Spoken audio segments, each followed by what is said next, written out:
Dos de los 6 hijos de Roberto Gómez Bolaños, o sea, Roberto Gómez Fernández y Paulina Gómez Fernández, decidieron escribirle una carta de amor a su madre en la serie Sin Querer Queriendo, donde relata de manera muy dramatizada la biografía de el ídolo de gente prisión a la televisión por solamente ver Televisa por no tener de otra. O sea, Roberto Gómez Bolaños Chespirito. No es muy de mi agrado el señor Chespirito, me parece una comedia muy sosa y muy para niños. Y pues lo vi de niño y hasta ahí. Los temas de legitimar al poder desde su trinchera de Televisa y visitar dictadores en Sudamérica, pues hacen a Chespirito un personaje como siempre gris. Como lo he dicho muchas veces, los personajes famosos rara vez son blancos o negros, solo son grises. Pero volviendo a la serie, Roberto y Paulina le hacen una carta de amor a su madre, dejando a su padre como un viejo lesbiano, rabo verde e infiel, que dejó a su familia de 6 hijos por ir tras Florinda Mesa. Ahora resulta que todo el mundo se dio cuenta que Florinda Mesa es una persona, pues igual, tratando de ser mesurado, pues un poquito nefasta. No es de extrañar que Florinda Mesa pues ha salido ahora declaraciones muy extrañas y sobre todo con el hecho de meterse con un tipo casado y hablar de todas las cosas que dijo y demás. Ahora resulta que Florinda Mesa es una sorpresa, que es una persona pues digamos que con áreas de oportunidad para ser no tan duros con ella. Pero no hablaremos aquí de Florinda Mesa, sino de su personaje famoso Doña Florinda, donde caricaturiza a esta persona que es un poquito, tal vez un poquito menos pobre que sus vecinos y por eso ella se cree ya de alcurnia y que los demás no valen nada y que yo soy mejor que ellos. Otro ejemplo de un personaje así es Doña Magda, de la serie de comedia hecha por Eugenio Derbez Vecinos. Doña Magda se la pasa mintiendo y diciendo que ella es de dinero cuando francamente no lo es. Esta caricatura del aspiracionismo mexicano, de no querer ser perrada, no querer confundirse con la raza, de que yo soy un poquito menos jodido que tú. Es el famoso síndrome de Doña Florinda. El hecho de que tú eres tal vez un poquito menos pobre que tus vecinos o familiares, pero por ese poquito menos ya te crees superior e increíble. Porque inclusive cualquier persona que se cree clase media no lo es. Tú para ser clase media necesitas, como dijo el señor de la Gran Quijada y acento regiomontano, Samuel García, necesitas un sueldito de 50,000 pesos al mes y creo que quedó corto. Ocupas un sueldo de 100,000 al mes para considerarte clase media. O sea, tu amigo que vende pizzas o que vende pasteles del Costco está más cercano, o bueno, una persona que es empleada y tiene un buen sueldo pero sigue siendo empleada y aún así cree ser superior a los demás, está más cerca del señor que recoge latas en la calle que de un magnate, hombre de negocios, hasta la misma clase media. No, amigo, ganar un sueldo de 20,000, 30,000 pesos al mes no te hace clase media, te hace clase media baja. La clase media en México está ubicada en 100,000 a 50,000 pesos al mes y la clase alta pues ya son cosas estratosféricas, ¿no? Al final del día el mexicano odia de ver de quién viene o de quién está rodeado y detesta al pobre. ¿Esto tiene que ver con un tema de hoy? No, solo quería mencionarlo. O tal vez sí. El Centro de Estudios Iglesias, esto reportado por la queridísima Viri Ríos, a quien le mando un respeto, allá hasta la Ciudad de México. El Centro de Estudios Iglesias, así reporta Viri Ríos, denota que la pobreza se hereda, que la mayoría de la gente que nace pobre regularmente queda pobre. La gente que tuvo padres que no estudiaron, que nacieron en situaciones precarias, en lugares del país donde abunda pobreza, seguramente seguirán siendo pobres. Por supuesto habrá ese uno entre mil, como diría Manuel Mijares, y por supuesto es la persona que se le apodera el espíritu de Doña Florinda y entonces dice, bueno, yo pude salir de la pobreza, entre comillas, porque le eché ganas. Sin tomar en cuenta que, por supuesto, le echaste ganas y trabajaste, pero no así hay una dosis de suerte que no van a aceptar, porque no van a querer aceptar que su éxito es algo azaroso. 37% de la población en el norte, si nace pobre, queda pobre. En el norte del país, que suele ser un lugar con poquitas más oportunidades. Sin embargo, en el sur del país, el 63% de la gente que nace pobre o nace en tal o cual clase social, seguramente se quedará así.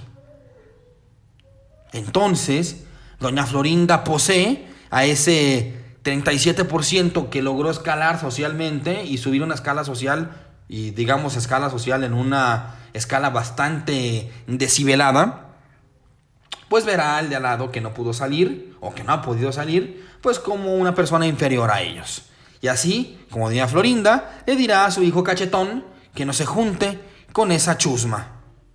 Por favor, evitemos caer en los 3 tropos de mayor estupidez en este mundo, que es el sujeto antivacunas, ¿sí?, el latino que vota por Trump y, en este caso, el pobre de derecha. No, amigo, tu empresa de lámparas no te hace de la clase alta, a lo mucho eres clase media baja. Un nuevo mensaje, y espero algún día le llegue a empresarios de poca monta, que se montan a la derecha pensando que persiguen sus intereses, cuando en realidad la derecha solamente quiere seguir explotándolos a ustedes, que ellos y ustedes sigan pagando impuestos, y la clase alta, como Ricardo Salinas, les siguen aceptando impuestos y no pagan impuestos.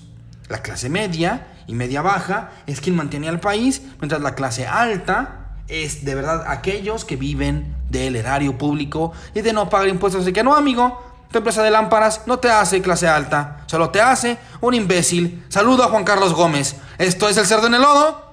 ¡Arrancamos!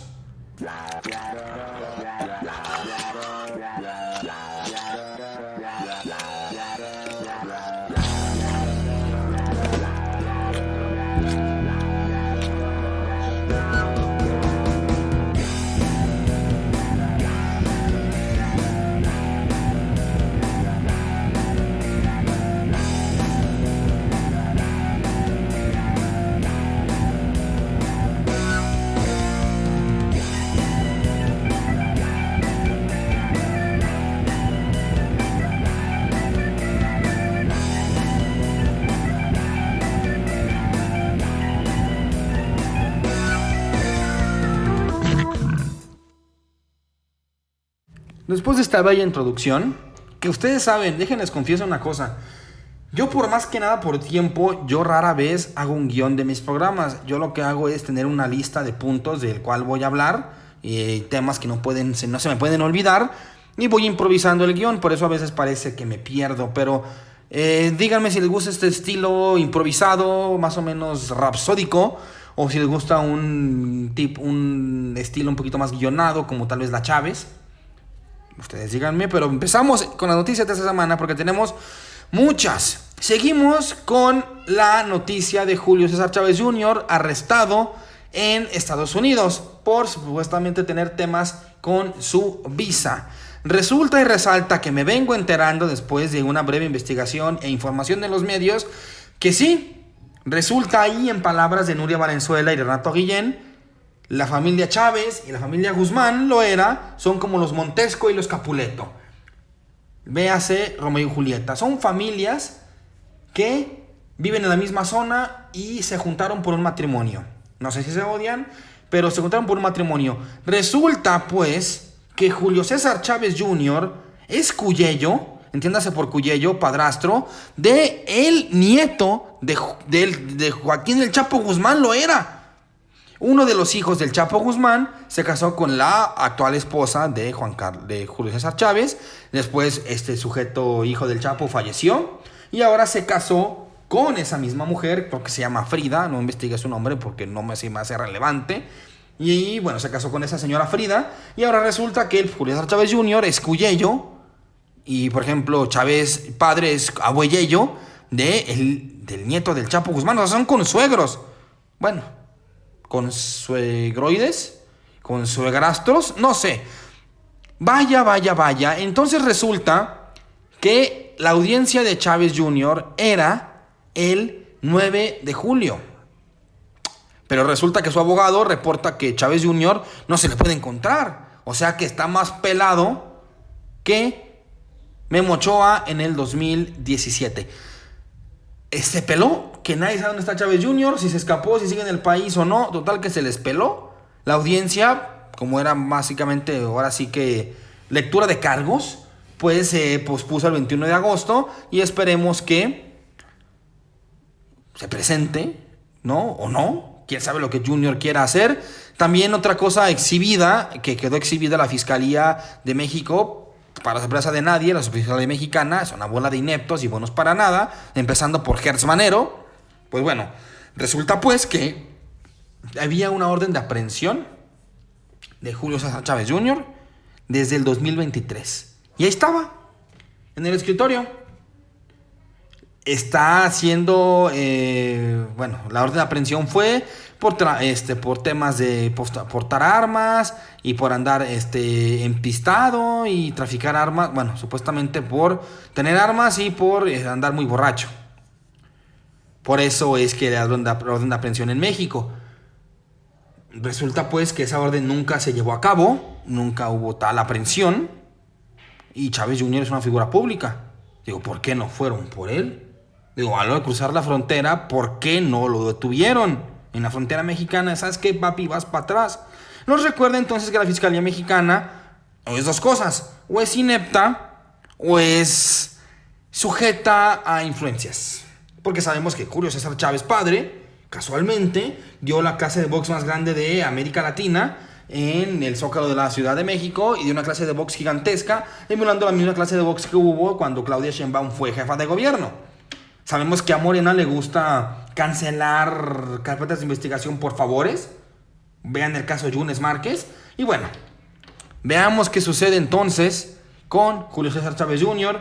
y con su orden de aprehensión y de enterarnos de que, pues sí es válido decir que tiene nexos con el narco, porque básicamente el tío de su hijastro acaba de ser acusado de narcotráfico allá en Nueva York, Ovidio Guzmán. O sea, pues sí, el tío de su hijastro. O sea, si eso no está relacionado con el narco, no sé qué sea. Un turista de Noruega fue arrestado y deportado y quitada la visa al entrar a Estados Unidos por tener un meme de J.D. Vance. No es broma cuando les digo que el gobierno gringo es fascista. ¿Y qué es el fascismo? Es básicamente, en términos muy llanos, es el espectro institucionalizado de la ultraderecha. La ultraderecha, ¿qué es? No es más que un grupo de personas creyéndose especiales por cualquier motivo que ellos entiendan, ya sea por su religión, por su origen étnico o por su dinero. Entonces, el fascismo no le gusta la crítica y tiende a reprimirla violentamente. Entonces resulta que un turista noruego no pudo entrar a Estados Unidos, fue arrestado y deportado por tener un meme del vicepresidente con una sábana con ojos en su cabeza, J.D. Vance. Esto parece un sketch de Saturday Night Live, pero no lo es. Y esto es muy triste. Hablando de nuevo de unos programas que más me gusta, que los invito a escuchar este programa, Cristian Nader y Carolina de Nova en Retrovisor nos hablan de temas que parecen lejanos, pero no lo son tanto. Y en el episodio de la semana pasada, Cristian Nader denuncia la tibieza que ha habido del gobierno morenista, y eso que Cristian Nader y Carolina de Nova tienen su programa Retrovisor en Chamuco Media, que básicamente el Chamuco, el programa original, que ya se derivaron muchísimos hijos del Chamuco. El Trinche, gracias al cielo lo quitaron porque era basura ese programa, pero está la Rapé Entrevista, Estación Averno, La Noticiera, ahora está este nuevo de Preludio, se llama, con Carolina de Nova, y Retrovisor. Y sí, en el programa de Chamuco original, donde salen Monero Hernández, Rapé y el Fisgón, no se dedican más que a aplaudir como focas al gobierno y hacer el trabajo crítico que tendría un niño de primaria con su maestra guapa. Pero bueno, volviendo al tema de Cristian Nader. Cristian Nader, en el mismo programa de Retrovisor, denuncia la tibieza de México ante el ente sionista y la injerencia en temas de seguridad y adiestramiento. No es nuevo que ustedes, bueno, a lo mejor es nuevo para ustedes, pero no para mí. ¿Sabían ustedes que el Mossad es el organismo de inteligencia del Estado de Israel, bueno, del falso Estado de Israel? Tienen su propia CIA, ¿no? Y la CIA, pues le gusta mucho pegar golpes y espiar a las personas. Ahorita vamos a hablar de este tema de espionaje. Pero en los temas de seguridad, muchos de los policías son adiestrados por el Mossad. O sea, pelean con Krav Maga, como pelea Batman en las de Caballero de la Noche. Entonces, pues digamos que si empleas y contratas servicios de seguridad del ente sionista de Israel, pues no lo desapruebas. Digo, hay un genocidio. En lo que empezó el programa ahorita ya murieron como 20 niños. Hay un genocidio en Palestina por el Estado de Israel y México tiene una respuesta, pues digamos tibia, por no decir timorata. Claro, me dirán algunos más avesados. Es que México maneja la doctrina Estrada. O sea, yo no me meto en los temas de ¿cómo se llama? En la soberanía de cada país. Pues sí, pero están matando a Palestina. Claro que obviamente Claudia Sheinbaum no va a enemistarse con Israel, porque es que enemistarse con Estados Unidos. Si por sí nos traen ganas los gringos, enemistarnos con su hijo bastardo, que es Israel. Bueno, ni su hijo bastardo, su hijo legítimo, más despiadado que él. O sea, como Freezer y su papá, el King Colt. Si entiendes esta referencia, eres viejo y aparte eres nerd. Bueno, resulta entonces que México tiene una postura tibia con respecto a el Estado de Israel. Muy, muy tibia. No se ha visto una condena, una postura firme en cuanto a Israel. Y prefieren mejor hacerle el amiguito con Israel, pues para no meterse en broncas. Cosa que no es nueva. Por ejemplo, Peña Nieto se le acusó.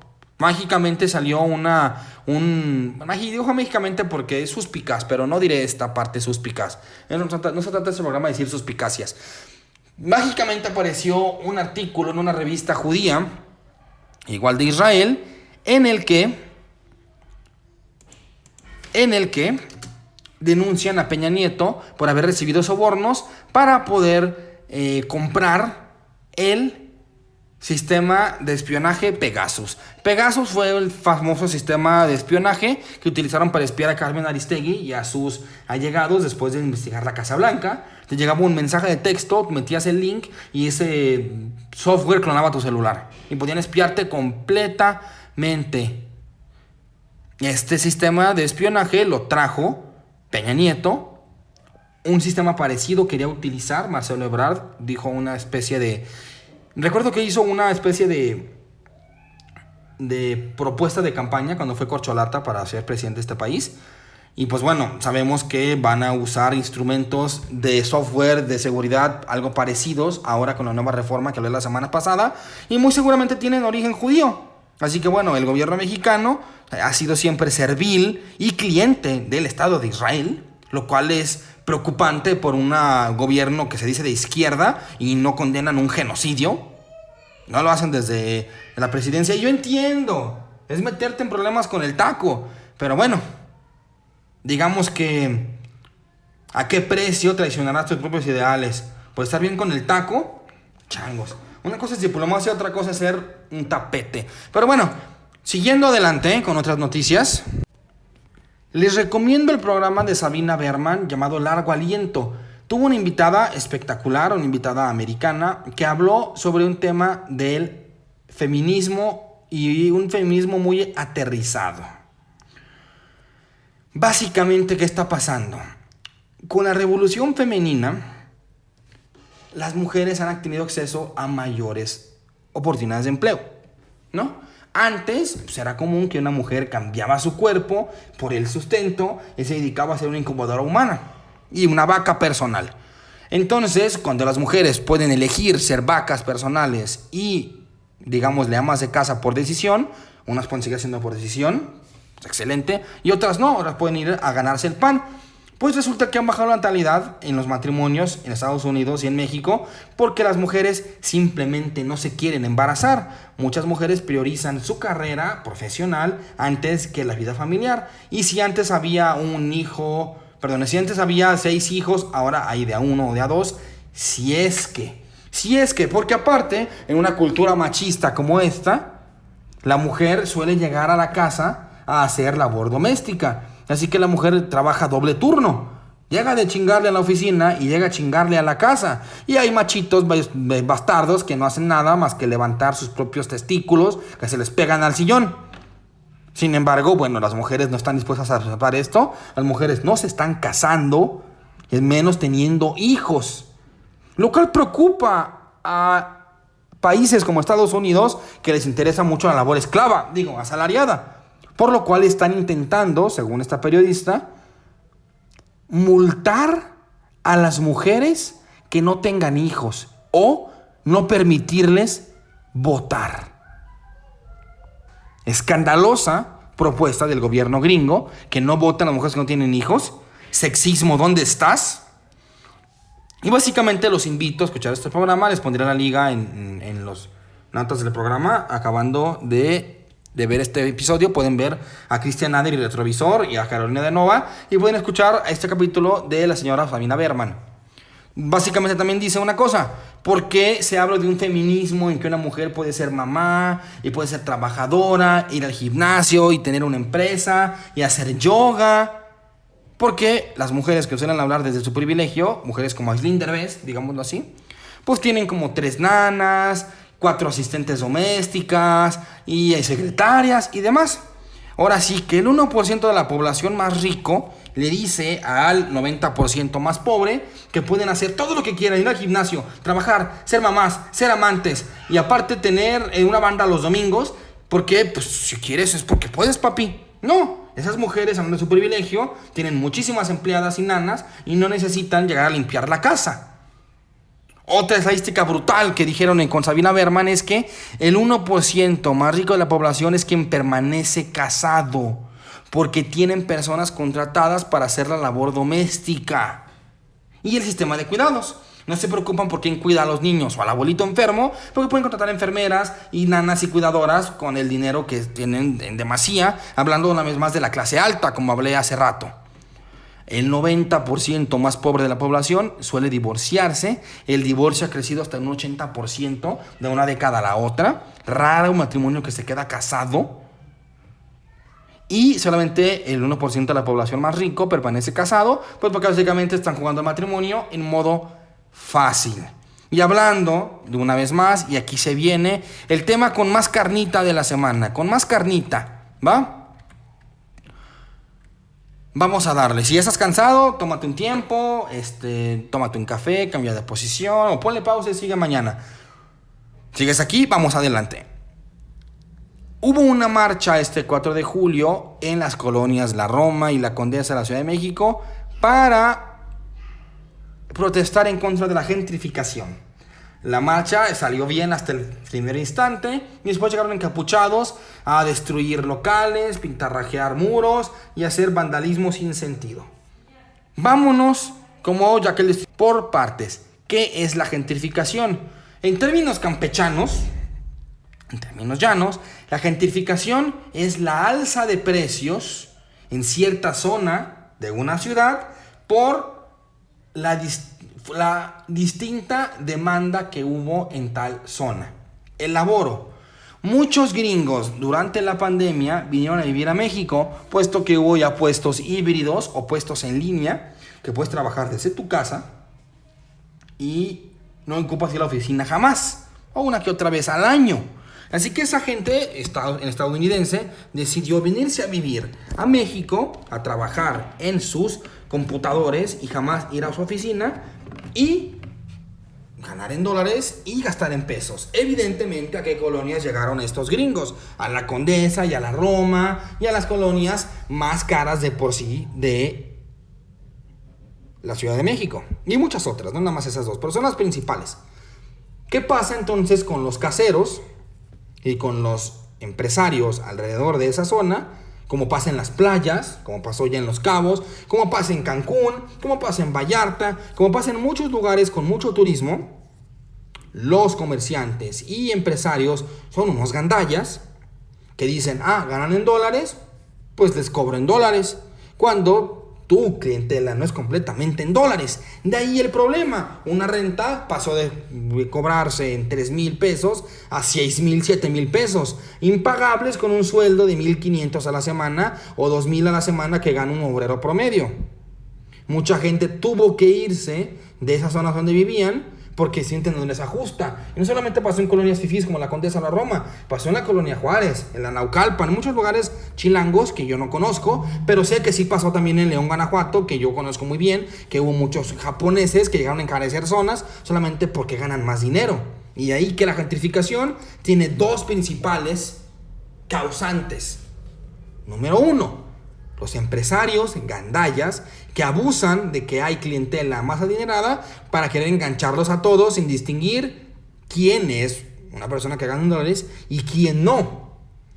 Y dos, los Airbnb, evidentemente ganas más rentando un local, un departamento por día que por rentarlo por mes, lo cual encarece las rentas. Si yo quiero rentar un departamento al mes, te va a costar lo que me costaría rentar un Airbnb por día. Así que te lo cobro tal cual y las rentas se van al cielo. Y tercero, el hecho de que se permita en México, y es una cosa que es, digámosle, intuitivamente estaría mal, pero no sé por qué se hace, que es que extranjeros, y no va por ahí por la xenofobia, porque la marcha se fue por tema xenofóbico y que vete gringo, te odio, arruinas mi ciudad. No, o sea, pues el gringo solo vino a vivir aquí.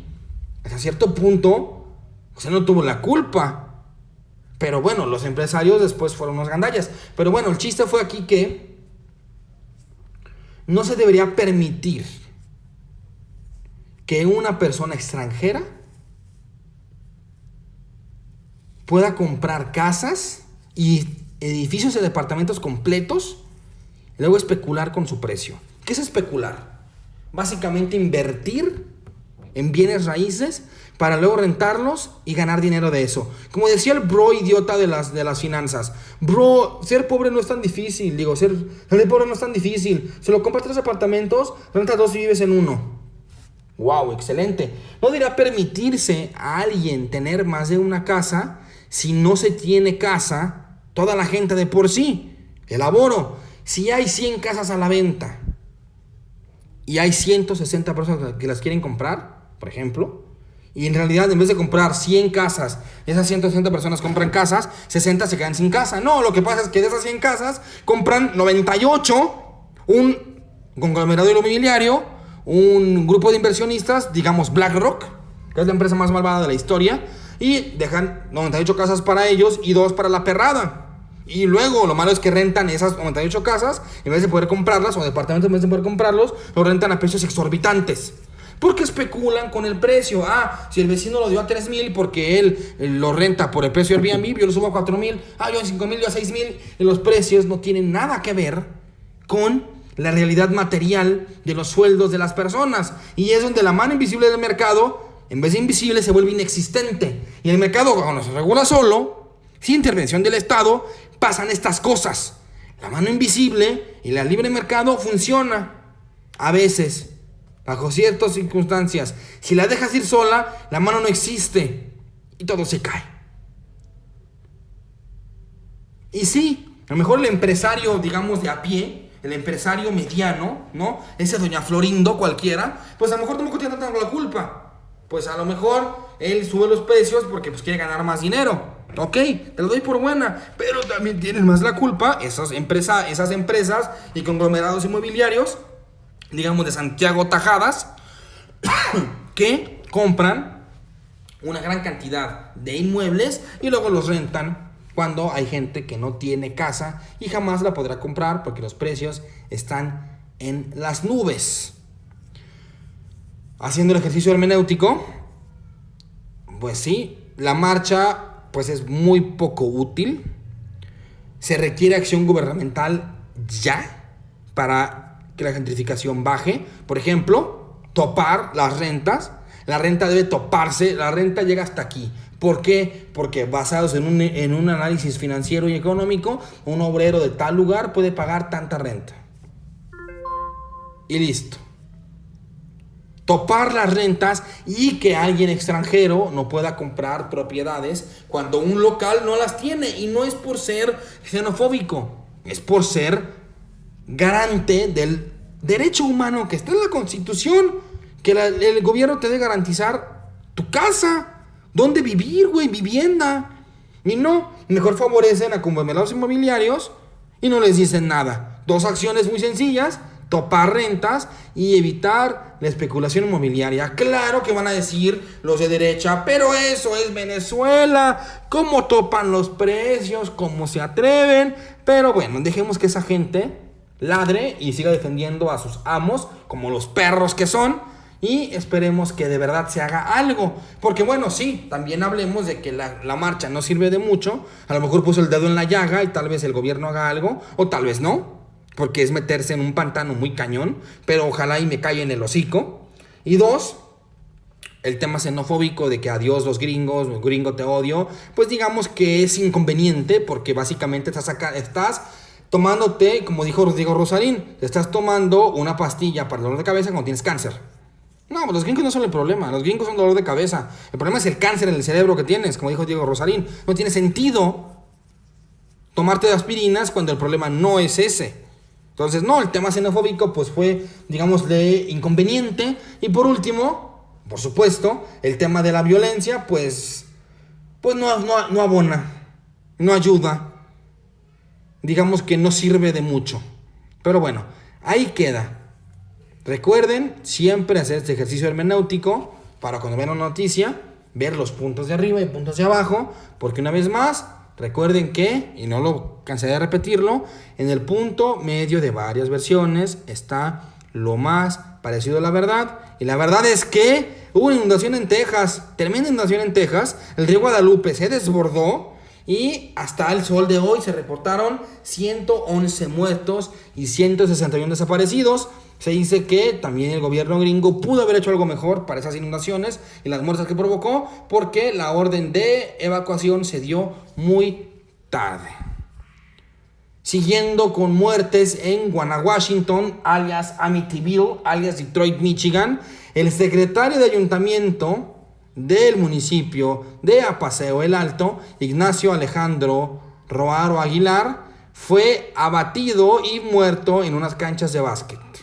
El secretario de ayuntamiento de Apaseo el Alto. Una noticia que olvidé reportar hace un par de semanas fue que en Irapuato, durante una feria, también hubo disparos y muertos. Guanajuato sigue siendo cada vez más como Juárez, y no por su buena inversión y calidad de vida, sino por la cantidad de muertos que hay. Un pésame y lástima por Amityville, lo que es Guanajuato. En otras noticias, hablando de novias despechadas, Elon Musk, dígalo conmigo y digámoslo juntos, fuerte y claro, el ídolo de los básicos y los idiotas. Elon Musk, después de haber sido bateado por su novio el Taco, decide abrir su nuevo partido. Se llama el Partido América. Porque desde que a Tesla se le acabó su idilio con Donald Trump y que amenazó con quitarle subsidios del gobierno a empresas de Elon Musk. Sí, Elon Musk está subsidiado. O sea, la gente que se queja de que hay gente que nada más tira la mano para que el gobierno le dé dinero, esa gente que usted dé la mano para que le dé dinero al gobierno es Elon Musk.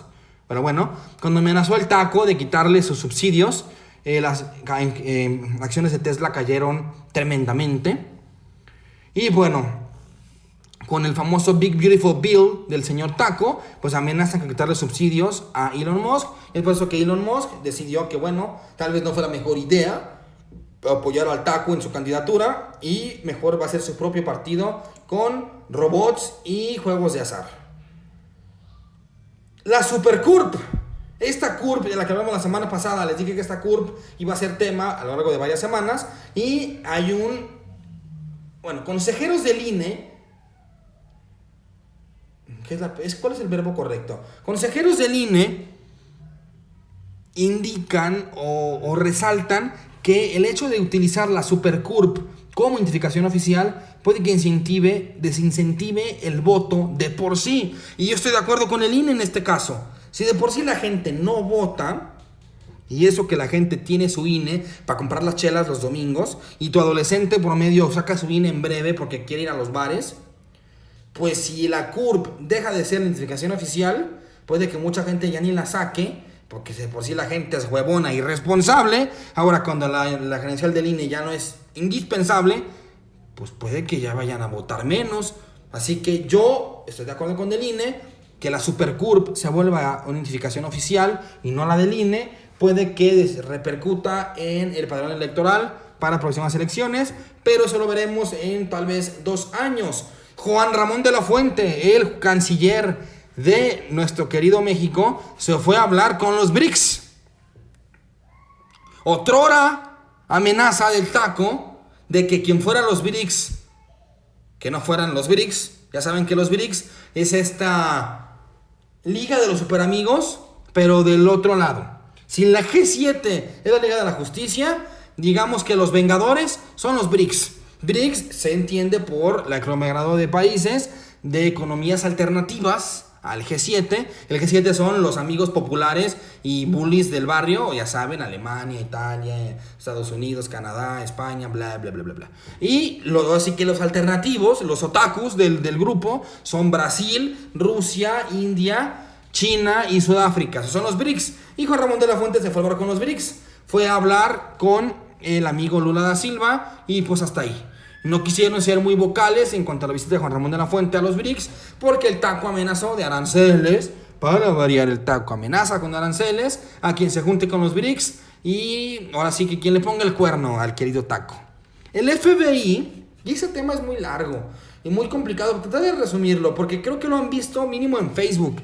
Jeffrey Epstein, famoso por ser un filthy rich, o sea, un rico cochino, un empresario, supuesto empresario, no sé qué empresariaba, pero Jeffrey Epstein, famoso por facilitar menores de edad para fiestas de índole sexual, para gente de altos rangos de la política y nivel empresarial. Dígase el Taco Donald Trump y hasta el príncipe Andrés de Inglaterra. Jeffrey Epstein fue este famoso proxeneta proxeneta es una palabra muy fea, pero facilitador de menores de edad para esta gente cochina de la alto gama de dinero. Pues Jeffrey Epstein fue torcido hace unos cuantos años y él dijo que tenía una lista con sus clientes. Entre ellos había muchos, dicen que hasta Stephen Hawking. Pero bueno, eso fue un tema que pueden investigar ustedes por su parte, porque ese tema ya es viejo. Inclusive pueden ver el documental de Netflix, Jeffrey Epstein, Filthy Rich. Es un buen documental donde habla de las cochinadas de Epstein. Y básicamente la lista de clientes de Epstein, dijo que tenía una lista de clientes para poder ligar a cualquiera con sus cochinadas. Y resulta que apareció suicidado en la celda de su cárcel. Lo tenían apresado, apareció suicidado Jeffrey Epstein y la lista nomás no ha salido. Lista que fue mencionada por Elon Musk, diciéndole a Trump cuando se pelearon que él aparecía en las listas de Jeffrey Epstein. Pues el FBI nos dice, ya resumiendo todo esto, que Jeffrey Epstein no se suicidó. Los peritos y detectives aseguran que, que sí se suicidó. Perdón, me equivoqué. Aseguran que lo de Epstein sí fue un suicidio porque mucha gente pensábamos que lo suicidaron. O sea, que lo mataron y le hicieron parecer un suicidio. Pero el FBI nos dice que Jeffrey Epstein sí se suicidó. Sí se suicidó. Y que no hay lista de clientes. Que no, esa lista no existe. Que nomás la dijo por decir. Digámosle que peco yo de ahora sí que de lucubraciones, ¿no? Yo peco de desconfiado, ¿no? Peco de suponer, ¿no? De desconfiado, de ser un poquito elucubrante al no creer ni madres del FBI y que el FBI me venga a decir a mí que no se mató, que Epstein sí se mató y que no hay lista de clientes. Digamos que no le creo al FBI, tomo con un grano de sal lo que el FBI tenga que decir. Digámosle que peco de incrédulo. Digámosle que no les creo, ¿verdad? Porque pues qué conveniente, ¿verdad? Pero bueno, pues, ahí queda la noticia. Sigamos adelante, que hay muchas noticias esta semana. Un comando armado en Jalisco, por supuesto, le robó a un convoy 33 toneladas de concentrado de oro y plata. Ojo, no oro y plata total, concentrado. Digámosle que aleación de oro y plata con metales como estaño y cobre. ¿Para qué lo robaron? ¿Quién sabe? Qué feo que lo robaron. Y eso de que en Jalisco y en lugares del norte los anuncios de inéditos chapuceros en tierras del tequila, para no decir, por supuesto, el cártel de Jalisco Nueva Cagazón. Eso no es novedad, que el Nueva Cagazón le encanta andar robando en las carreteras producto. Me tocó saber de primera fuente cuando robaban varilla. Anduvieron robando camiones con varilla y camiones con cemento. ¿Para qué? ¿Quién sabe? Pero bueno, eso de que roban en Jalisco convoys con carga, pues eso ya no es novedad. Como no es novedad haber desmentido que efectivamente el viejo sabroso López Obrador nos dijo más de una vez que el huachicoleo se había acabado, que el robo de gasolina era historia, y pues esta semana hubo un decomiso de huachicoleo a cargo de Batman, Omar García Harfuch. Pues bueno, ya dar el dedo en la llaga de que el huachicoleo había acabado ya es un sinsentido, ya es evidentemente a esas alturas que no se acabó el huachicoleo, por supuesto que no. Y que bueno, qué bueno que hay un decomiso más de huachicoleo, pero pues ahora sí que falta mucho camino que recorrer en este querido país para querer fregar a la delincuencia, ¿verdad? En temas más bonitos, y para que no digan que nada más le estoy pegando al gobierno, un comentador y noticiólogo bastante potente como es Eduardo Ruiz Gili mandó a uno de sus, bueno, no es Ruiz Gili, es Radio Fórmula mismo, y no sé por qué lo hizo Radio Fórmula, me extraña. Van a hacer cápsulas en el Tren Maya y en el AIFA, y no como propaganda, o sí, pero resulta que van a hacer estas cápsulas, digamos, de turísticas en el Tren Maya y en el AIFA para que la gente vaya y lo conozca, porque obviamente pues el Tren Maya, pues todo el mundo sabe que los trenes en cualquier país del mundo, no dejen que Loret y Chumbel Torres los engañen, todos los trenes de todo el mundo son subsidiados, porque los trenes no son negocio, son infraestructura urbana para un país. No son negocio. Pero claro que a la gente de tu país le mama agarrar un tren de Moscú y acabar en Londres. Por supuesto que es extraordinario. No me digas en Japón. El tren bala es muy barato y es muy veloz, y te vas del sur al norte en el tren bala y vas bajándote en estaciones y vas puebleando ahí en Japón como si fueran los Altos de Jalisco. Porque el Tren Maya no es negocio. Dicen, el Tren Maya gastó mucho dinero y nunca lo van a recuperar. Pues no, güey. Los trenes no son negocio, güey. Son obras de infraestructura. No son negocio. Es como las carreteras. No son negocio, güey. ¿Tú crees que bueno, a lo mejor sí. Pero ¿tú crees que las casetas alcanzan a que sea negocio? Las carreteras, no, güey. Para mantenerlas, güey. ¿Tú crees que son negocio tener carreteras libres de peaje? No, son inversión, hay que tenerlas bien, porque para ahí pasa tu gente y pasan tus camiones de carga. Así que no es negocio tener carreteras por la vía libre en buen estado, güey. Pues es inversión, igual con los trenes. Así que no le crean a Chumbel Torres y a Loret de Mola, porque son tontos. Así que bueno, el Tren Maya no es más que un accesorio turístico. Aquí con Ruiz Gili dan a entender, o bueno, no nos spoilean la cápsula porque quieren que las veamos. De hecho, este joven estará con Ruiz Gili otra vez el viernes. Yo estoy grabando esto pues muy temprano en la semana porque tengo muchas cosas que hacer. Así que bueno, habrá estas cápsulas del Tren Maya para que la gente lo conozca. Y dicen, este señor que está haciendo las cápsulas, que los gringos antes tenían que llegar a Chichén Itzá y luego a Tulum, y se aventaban el tour en un ratito porque no les daba la vida, porque todo está muy lejos. La península está muy lejos y está llena de selva. Con el Tren Maya, pues ahora pueden moverse entre zonas turísticas y arqueológicas del sur sin gastar tanto dinero y mucho más rápido. Lo cual promueve el turismo en el sur del país, que este país le debe mucho al sur del país porque siempre ha sido explotado, vejado y olvidado. Así que, qué bien por el Tren Maya. Pues ahora sí que destruyó la selva.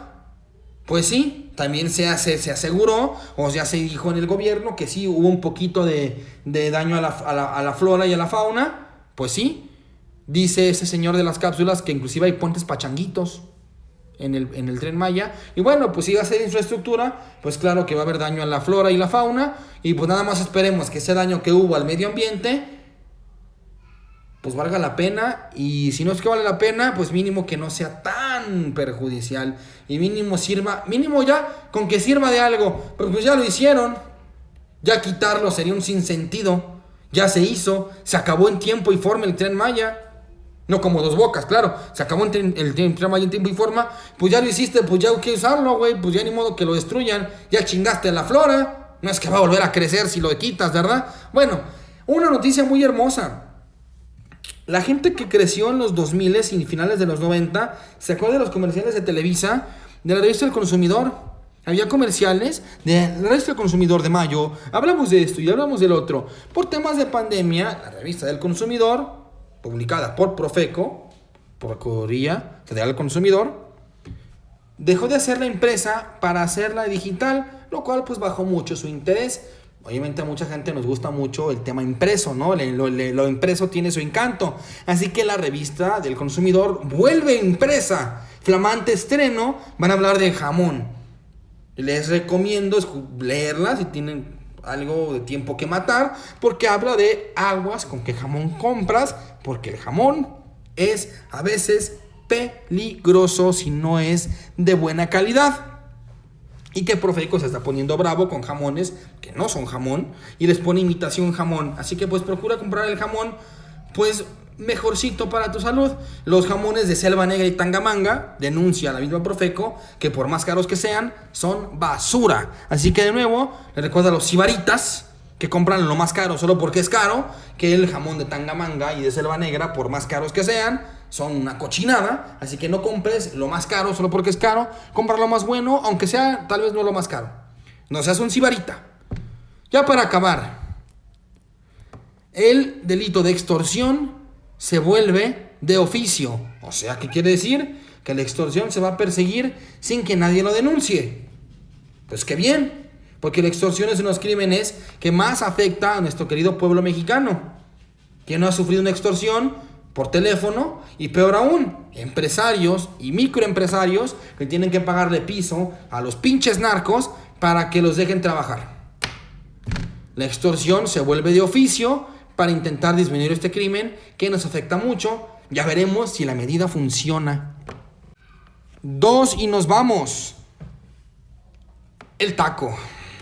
El taco, como les dije la semana pasada, había puesto como límite de tiempo el 9 de julio para que prendieran sus aranceles impuestos hasta islas con canguros. ¿Qué creen que el taco hizo? Por supuesto, hacer lo que hace mejor, echarse para atrás. Así que ahora la fecha límite para los aranceles recíprocos es el 11 de agosto. Siguiendo con aranceles del amigo Taco, dice que quiere poner un arancel del 50% a los farmacéuticos en Estados Unidos. Esto para presionar a las empresas farmacéuticas y que vuelvan a fabricar y producir en tierra norteamericana. Les va a dar un chance de tiempo, pero va a mandar aranceles a las farmacéuticas eventualmente si no se mudan al territorio gringo. También amenazó con poner aranceles al cobre del 50%. Y por último, primero que nada, los aranceles de Trump queda ya muy claro. Creo que ya quedó claro desde hace 1000 años. Y si te vas sumando apenas al podcast, te lo recuerdo. Los aranceles del taco solamente son estratagemas o estrategias, dicho de una manera menos mamona, son estrategias o mañas de apretar el pescuezo en países del mundo para que hagan lo que Estados Unidos quiere. No es más que un acto de bullying. El arancel es el equivalente a un golpe en la cara. Y bueno, queda claro que los aranceles del taco solamente son utilizados para negociar, para mandar a la gente a la mesa de negociación y que hagan lo que al mejor le convenga. Y una más, los aranceles también son utilizados para pues andar de metiches en todo el mundo, como siempre. Rápida lección de historia de política brasileña. Jair Bolsonaro no es más que el Trump brasileño. Perdió las elecciones este último periodo cercano con Luis Ignacio Lula da Silva, que digámosle que es el AMLO de Brasil, haciéndole un favor muy grande a AMLO, pero Lula da Silva es el AMLO de Brasil, digámoslo así, ¿no? Y pues digamos que han maltratado mucho a Jair Bolsonaro, el gobierno de Lula da Silva, y pues le han dicho como que qué onda con tu corrupción, qué onda con tus gobiernos gachos, y pues como Trump le gusta a cualquiera que más que el lado derecho, pues dijo que le va a poner aranceles a Brasil del 50% si no deja de maltratar a Jair Bolsonaro. No maltraten a Bolsonaro, es mi amigo, soy el Taco. ¿Cómo se atreve un país como Estados Unidos a amenazar de aranceles a otro país porque tratan mal a una figura política que ellos le caen bien? Pero si tú tratas bien a Venezuela, digámoslo así, te ponen aranceles a ti y bloqueos económicos porque no le hables a Venezuela porque no me queda su petróleo. Si tú le tienes la venda en los ojos y crees que los gringos no son un imperio, recuerda que le ponen aranceles a un país por tratar mal a un político que a ellos le caen bien y que ni siquiera gobierna. Para tu amigo que no cree que los gringos son imperio. Ejemplo perfecto. Y para acabar, los broncas del Taco, ahora con el gobernador de California, Gavin Newsom. Si hay un antagonista de Donald Trump, no es Elon Musk, porque es un idiota, es Gavin Newsom, que tampoco es como que la gran cosa, ¿verdad? Sigue siendo un demócrata. O sea que acuérdense que los gringos, el gobierno gringo, es un dragón de 2 cabezas, pero ambos te comerán, solo que ambos tienen estómagos separados. O sea, los gringos te van a querer chingar, solamente los republicanos son más cínicos al respecto, los demócratas más hipócritas al respecto, pero ambos te quieren chingar. Así que Gavin Newsom, buen demócrata, pues es un poquito más mesurado y un poquito más progre, ¿no? Con todo y que le cague lo progre a Diego Rusarín, y yo le mando un chinga a tu madre desde aquí a Diego Rusarín por olvidar que lo progre es importante porque es liberal. Pierde el sentido de la búsqueda de la justicia social cuando lo divides todo en liberales y comunistas. Así que Diego, eres un idiota. Pero bueno, volviendo otra vez al tema de Gavin Newsom, le quieren quitar el subsidio al deporte de $44 mil millones a California por permitir que participen atletas transgénero en deportes femeniles. Trump, desde que entró en febrero a la Casa Blanca, dijo que transgéneros en deportes no. California decidió hacer a un lado las indicaciones del Taco, y el Taco se enojó y ya le dijo que si no hace caso, le quitará su subsidio. El tema y el debate de atletas transgénero en deportes es un debate muy complicado. Es un debate con muchísimas aristas que no diré en este momento porque es complicado, pero digamos que la inclusión de género llega al límite, tal vez su límite es el deporte, porque obviamente una mujer transgénero tiene una mayor masa muscular y fuerza física que una mujer cisgénero. Entonces, se puede alegar que no es justo que compitan con mujeres cisgénero, mujeres transgénero, pero también podríamos decir lo mismo con Michael Phelps y sus brazos anormalmente largos.